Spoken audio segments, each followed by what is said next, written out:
15 మినిట్స్లో కటింగ్ ఎలా చేయాలో చూద్దామా. టైమర్ ఆన్ చేసి మరీ చూపిస్తాను చూడండి. ఇప్పుడు నేను లైనింగ్ వచ్చేసి 1.5 తీసుకున్నాను. యాక్చువల్గా 1 మీటర్లోనే మనకి లైనింగ్ సరిపోతుంది కదా అంటారు. కాకపోతే ఎక్కువ లైనింగ్ తీసుకుంటే హ్యాండ్ చాలా ఫ్రీగా మూవ్ అవుతుంది, కటింగ్ చాలా ఈజీగా ఉంటుంది, అటాచింగ్స్ ఏవి పడవు. సో మన పని ఫాస్ట్ అవ్వడం కోసం నేను లైనింగ్ కాస్త ఎక్కువ తీసుకుంటాను. ఎప్పుడు బ్లౌజ్ కట్ చేసుకోవాలనుకున్నా ఫస్ట్ మనం బ్యాక్ మార్కింగ్ వేసుకుంటాము. బ్యాక్ మార్కింగ్ వేసుకునే ముందు ఒక 2 ఇంచులు వదిలేసి తర్వాత నేను బ్లౌజ్ లెంత్ ఎంత ఉందో ఎగ్జాక్ట్గా చూసుకొని దానికి తగినట్లనే మార్కింగ్ చేసుకుంటున్నాను. ఇప్పుడు నేను మార్కింగ్ చేస్తోంది బ్యాక్ నెక్. కస్టమర్ నెక్ వచ్చేసి 9.5 ఉంది. షోల్డర్ వచ్చేసి 5.5.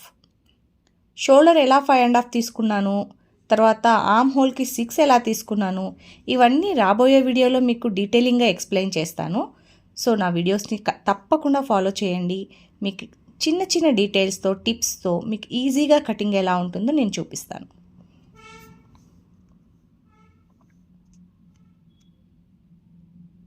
ఇప్పుడు వచ్చేసి చెస్ట్ మార్కింగ్ వేసుకుంటున్నాం.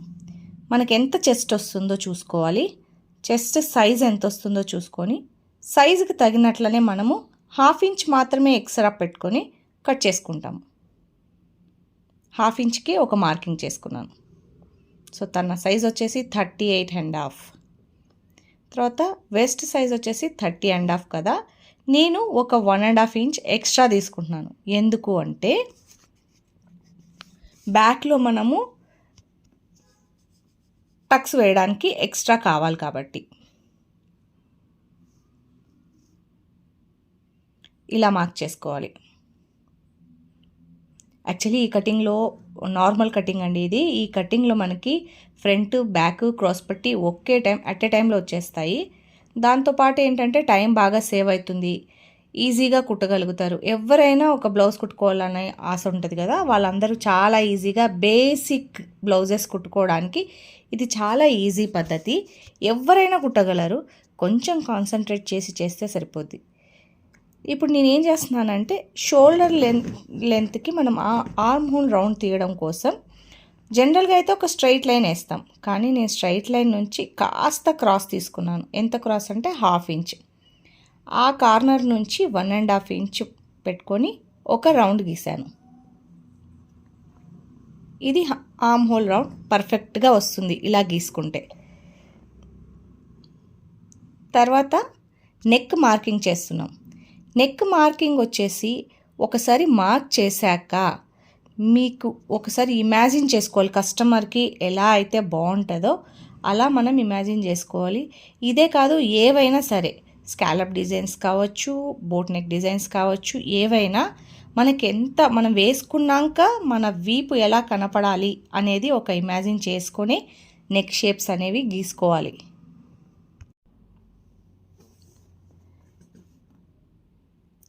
ఇప్పుడు కట్ చేసేటప్పుడు మనకి బ్యాక్ అండ్ ఫ్రంట్ రెండు ఒకేసారి కట్ అవుతాయి.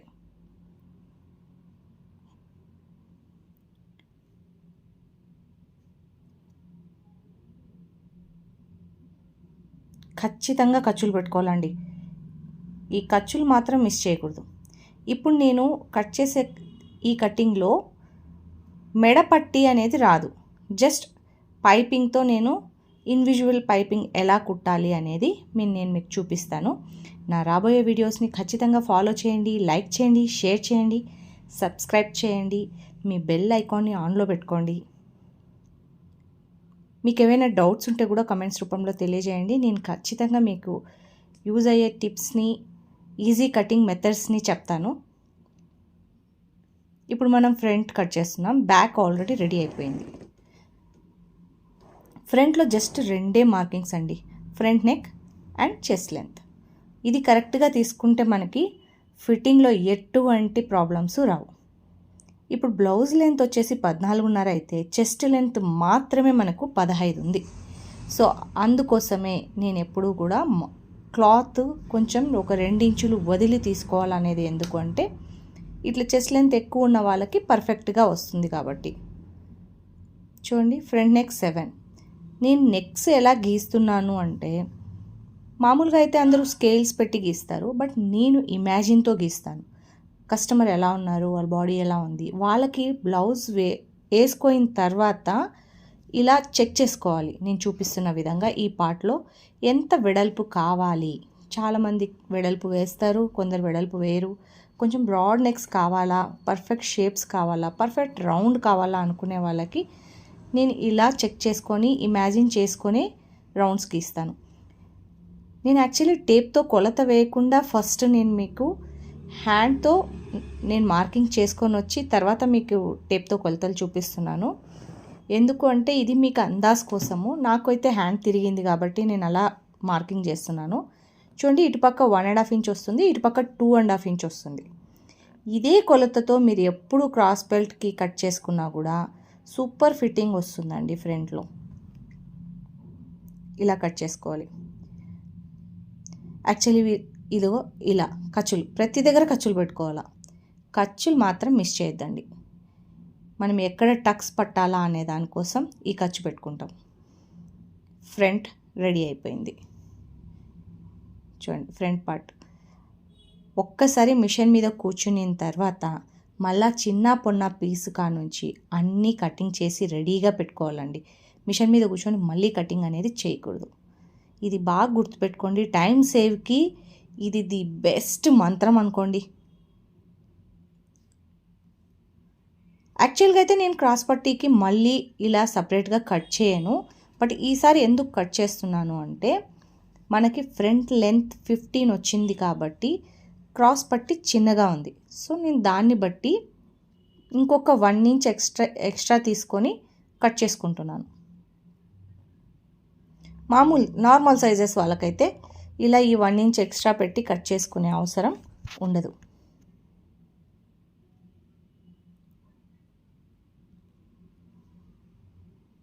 బ్యాక్ షేప్ అది, ఫ్రంట్ షేప్ అది అనేది చూసుకొని బ్యాక్కి మనం ఒక కచ్చా అయితే గుర్తుగా పెట్టుకోవాలి. అప్పుడే మనకి ఉల్టా సీదా అనేది బాగా తెలుస్తుంది. చూడండి, నేను కచ్చా పెట్టుకుంటాను. బ్యాక్ సైడ్ ఎలా కచ్చా పెట్టుకోవాలి, బ్యాక్కి ఒక గుర్తు పెట్టుకోవాలి. ఫ్రంట్లో ఇప్పుడు నేనేం చేస్తానంటే ఫ్రంట్లో ఒక 1/2 ఇంచ్ మాత్రమే చిన్నగా అలా కట్ చేసి షేప్ తీసేస్తాను. ఎందుకు అంటే మనకి ఫ్రంట్ ఉక్స్ పట్టి 8-8.5 వస్తే బ్లౌజ్ బాగా కూర్చుంటుంది. 9 వచ్చింది అనుకోండి, పొట్ట దగ్గర అడ్డం వస్తుంది, ఫోల్డింగ్స్ వస్తాయి. సో ఇవన్నీ గుర్తుపెట్టుకొని నేను ఎలా చూపిస్తున్నానో మీరు అలాగే కటింగ్ చేసుకొని ట్రై చేసి చూడండి. బ్లౌజ్ పర్ఫెక్ట్గా వస్తుంది. ఇప్పుడు బ్లౌజ్లో మనం హ్యాండ్స్ కట్ చేయబోతున్నాం. యాక్చువల్గా బ్లౌజ్లో మనకి టోటల్గా 7 పీసెసే ఉంటాయండి. 7 పీస్ అటాచ్ చేస్తే బ్లౌజ్ రెడీ. దీంట్లో main parts 4: hands, back, front, cross పట్టీ. ఈ 4 పార్ట్స్ ఫస్ట్ మనం కట్ చేస్తున్నాం. దీంట్లో 3 పార్ట్స్ అయిపోయాయి, 4వ పార్ట్ కట్ చేస్తున్నాం. హ్యాండ్స్ పొడవు ఎంత ఉన్నాయి అంటే 6.5 ఉన్నాయి. హ్యాండ్స్ రౌండ్ ఎంత ఉంది అంటే టోటల్ రౌండ్ 12. సో 12లో హాఫ్ తీసుకుంటాం కాబట్టి 6 మార్క్ చేసుకుందామా. హ్యాండ్ రౌండ్ వచ్చేసి 6, హ్యాండ్ లెంత్ వచ్చేసి 6.5. 6.5 దగ్గర నుంచి 2.5 ఇంచుకి నేను డౌన్ తీసుకుంటాను. ఇదిగోండి ఇలా. ఇది ఒక స్ట్రెయిట్ లైన్ లాగా గీసుకుందాం. ఎప్పుడు మీరు గుర్తుపెట్టుకోవాల్సిన విషయం, ఒక చిన్న టెక్నిక్ అనుకోండి ఇది. ఇక్కడ మనకి హ్యాండ్ రౌండ్ 6 వస్తే ఆర్మ్ హోల్ రౌండ్ వచ్చేసి 1.5 ప్లస్ చేసుకోవాలి. ఇప్పుడు 6కి 1.5 ప్లస్ చేస్తే ఎంత వస్తుంది? 7.5 వస్తుంది. 7.5కి మార్క్ వేసుకొని ఇలా మనం మార్కింగ్ చేసుకొని రావాలి.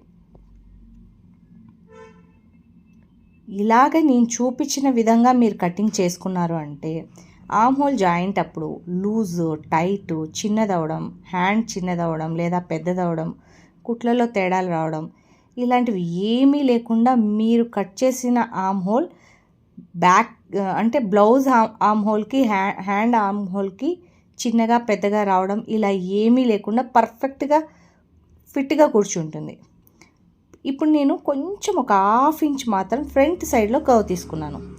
అది ఎట్లా తీసుకున్నాను అంటే పైనుంచి 4 ఇంచ్ పైనుంచి 4 ఇంచ్ కన్నా లోపలికే నేను ఆ కరువు వచ్చేలాగా చూసుకున్నాను. అది 4 ఇంచ్ కన్నా పైకి వెళ్ళిందంటే మనం హ్యాండ్స్ అటాచ్ చేసేటప్పుడు ఫ్రంట్ సైడ్ పార్ట్ కాస్త ఎక్కువ వచ్చినట్లు ఫీల్ అవుతుంది. సో అందుకోసం పర్ఫెక్ట్గా 4 ఇంచుల లోపలనే ఆ అర్ధ ఇంచుని ఇలా కర్వ్ తీసుకోవాలి. ఇది మాత్రం బాగా గుర్తుపెట్టుకోండి. ఇప్పుడు నేనేం పార్ట్ కట్ చేస్తున్నాను అంటే మనకు ఆల్రెడీ 4 పార్ట్స్ వచ్చేసాయి. సో ఇప్పుడు క్రాస్ పట్టీకి ఒక ఎక్స్ట్రా బెల్ట్ పీస్ కట్ చేసుకున్నాను. అది ఎందుకు అంటే బాగా ఫిట్ ఇస్తుంది, కొంచెం గ్రిప్ ఇస్తుంది కాబట్టి. మెయిన్ పార్ట్లో మన 4 పీసుల్ని జాయిన్ చేద్దామా? చూడండి, నేను పీస్ ఎలా పెట్టుకుంటున్నాను, టేప్ ఎలా పెట్టుకుంటున్నాను, ఇవన్నీ కొంచెం బాగా చూసుకోండి. ఎందుకంటే టేప్ పెట్టుకునే విధానం కూడా నా స్టైల్లోనే మీరు ఫాలో చేస్తే మీకు మిస్టేక్స్ రావు. నా రైట్ సైడ్ నుంచి నేను మార్కింగ్ స్టార్ట్ చేశాను. ఇది మీరు బాగా గుర్తుపెట్టుకోండి. ఇది ఎందుకు ఇలా చెప్తున్నాను అంటే ముందు వీడియోస్లో నేను చూపించబోయే బ్లౌజెస్కి మనకున్న క్లాత్కి, ఇప్పుడు దీంట్లో అయితే మనకి కాస్త ఎక్కువ ఉంది, కానీ చాలామంది బ్లౌజ్ పీసెస్లో ఇప్పుడు బ్లౌజ్ పీసెస్ చాలా చిన్నగా వస్తున్నాయి. కాబట్టి ఇవన్నీ కూడా మనకి చూసుకొని పెట్టుకోవాల్సి వస్తుంది. కాబట్టి మీరు దీన్ని బాగా చూసుకోండి. యాక్చువల్గా మనం ఒక బ్లౌజ్ స్టిచ్ చేయాలా అంటే లైనింగ్ అండ్ బ్లౌజ్ పీస్ రెండు ఐరన్ చేసుకొనే స్టార్ట్ చేయాలండి. ఐరన్ చేయకుండా చేయకూడదు. ఇప్పుడు కూడా నేను కటింగ్ అయిపోయిన తర్వాత ఒకసారి పీసెస్ మొత్తాన్ని ఐరన్ చేసుకుంటాను. ఐరన్ చేసుకోకపోతే ఏమవుతుంది అంటే ఇప్పుడు వస్తున్న కొన్ని పీసెస్ అనలేం, కానీ అన్ని రకాల పీసులు ఒకసారి ఐరన్ చేస్తే షింక్ అయిపోతున్నాయి. ఇంత కాస్ట్ పెట్టి బ్లౌజులు కుట్టించుకొని అవి ఒక్కసారి వాష్ చేయంగానే లేదా ఒక్కసారి ఐరన్ చేయంగానే చిన్నగా అయిపోతే అదంతా మన ఎఫర్ట్ అంతా వేస్ట్ అవుతుంది. కస్టమర్కి కూడా ఏంటి ఇలా అయిపోయింది అనిపిస్తుంది. కాబట్టి మీరు ఎప్పుడు బ్లౌజ్ కుట్టాలనుకున్నా లైనింగ్తో పాటు బ్లౌజ్ పీస్ని కూడా ఒక్కసారి ఐరన్ చేయండి. ఫిట్టింగ్తో పాటు ఫినిషింగ్ కూడా చాలా నీట్గా వస్తుంది. దీన్ని ఫాలో చేయండి. ఈ టిప్స్ని కొంచెం మీరు కంటిన్యూగా ఫాలో చేస్తే ఏమైందంటే మీ ఫినిషింగ్ బోటిక్ స్టైల్లోనే ఉంటుంది. బోటిక్ స్టైల్ ఫినిషింగ్స్ అంటే ఏమి ఉండవండి, పెద్దగా మ్యాజిక్స్ ఏమి ఉండవు, చిన్న టిప్సే అంతే. ఇదిగో ఇలా ఐరన్ చేయడం ఇలాంటివి చూస్తున్నారా? 4 పార్ట్స్ ఎంత ఈజీగా క్లియర్ అయిపోయిందో. క్రాస్ పట్టీకి ఎక్స్ట్రా పీస్ చూపించాను కదా ఇందాక, ఆ పీస్ ఇది ఫ్రంట్కి.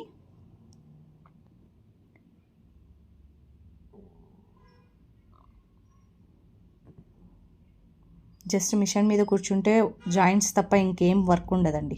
చూసారా? 3rd piece, 4th piece, 4 pieces అయ్యాయా?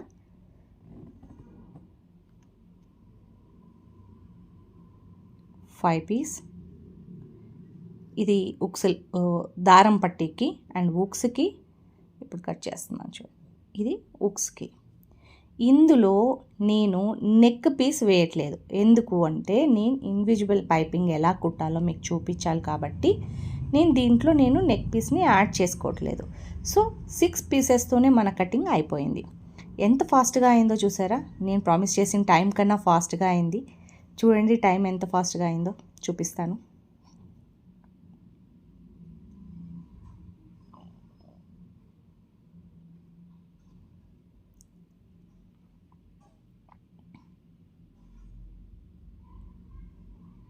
చూసారు కదా?